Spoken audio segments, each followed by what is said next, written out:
they would fire 600 to 800 rounds of ammunition a week to stay in that kind of practice.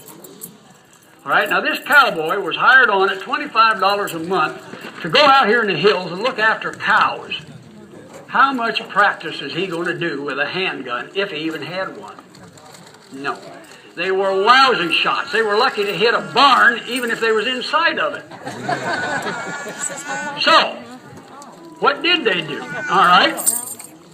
If they hired on to a ranch and they had a sidearm, the rancher would usually ask to keep it for them until they either went into town or left the ranch. And he would keep it and give it to them when they needed it. They didn't need it for work. If they needed a firearm, the rancher would supply them with a rifle. This is an 1873 lever-action Winchester rifle. It's an original. It was made in 1879. And with a rifle, a cowboy had a half a chance of hitting a target at some distance.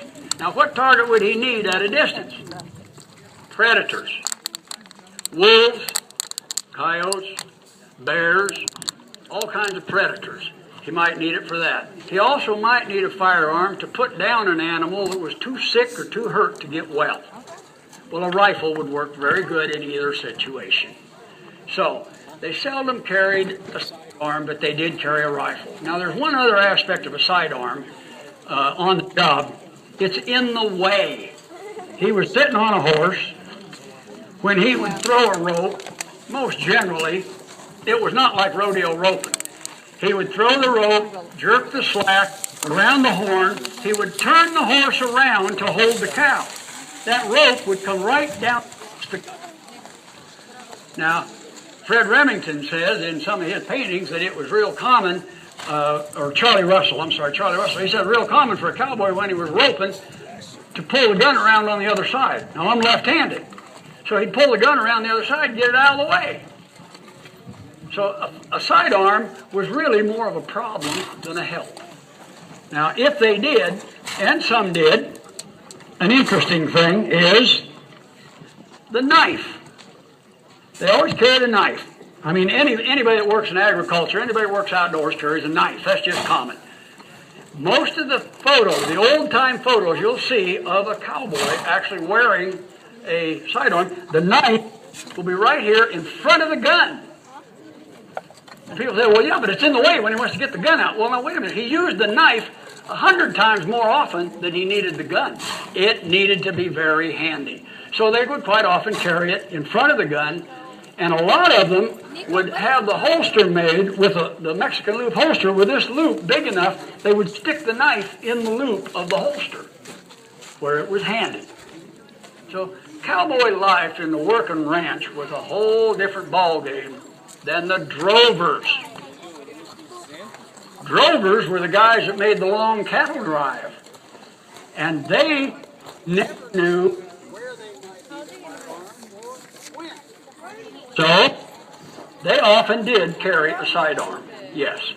Usually it was one of the old Civil War leftover cap and ball revolvers because you could pick one of them up for about $4 or $5, whereas the Colt single action was a lot more expensive. Now, what you see sitting right here in front of you would be very typical for about an 1880 drover, not a working cowboy. Working cowboys seldom wore chaps.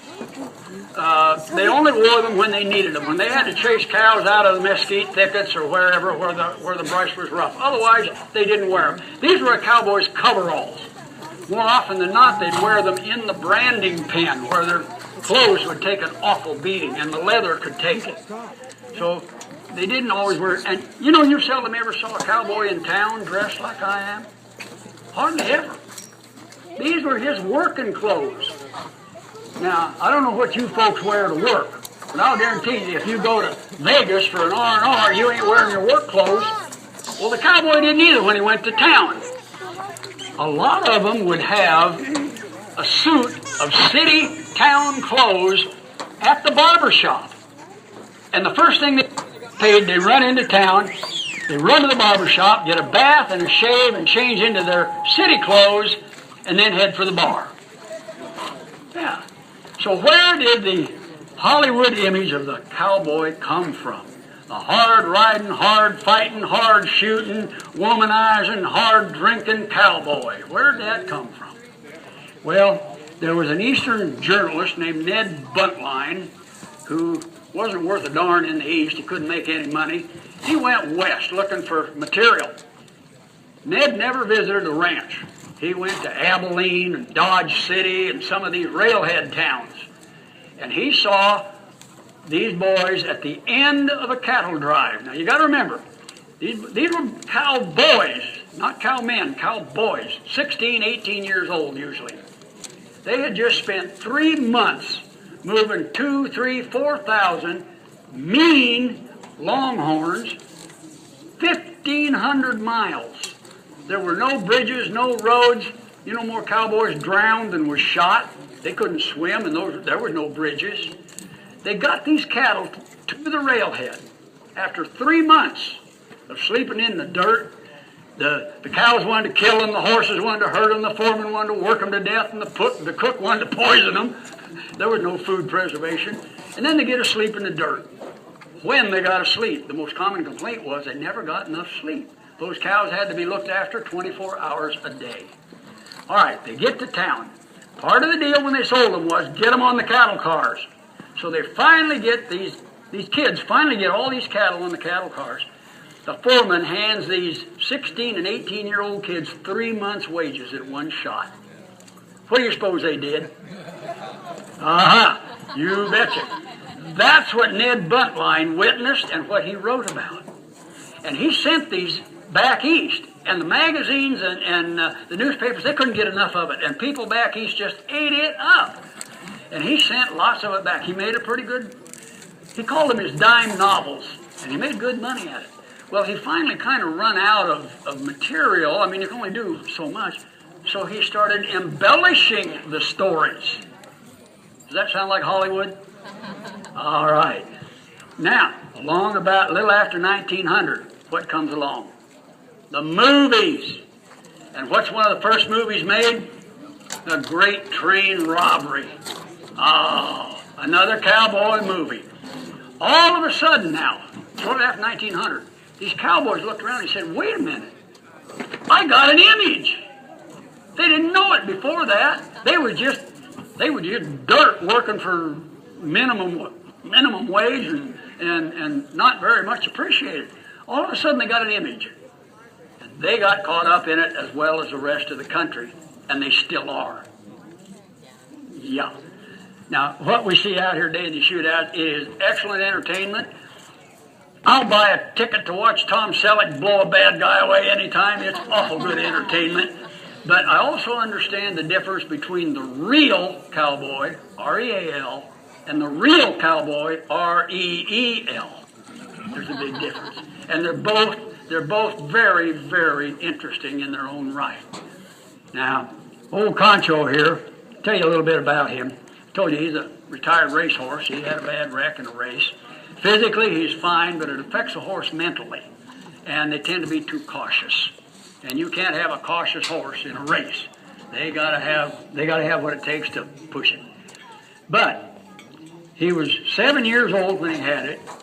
He had a whole year to recuperate. He was stiff and sore all over. He had a whole year to learn how to be a horse again.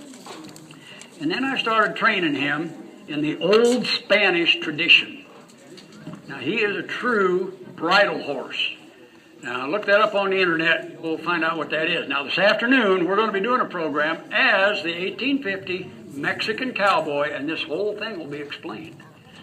Now, he's a little bit different than your average cow horse. The average cow horse didn't know very much at all. They had special horses for special jobs. Some horses were what they called a circle horse. They were real good for making a big circle, going out and bringing cows into a cow camp. They had their night horses, the ones that were real dead calm and wouldn't upset the cattle. And then they had what the cowboy called a cow horse. And that was the one that was good at cutting out cattle and getting them into the and roping in the branding pen. Those were cow horses. The others were not considered cow horses.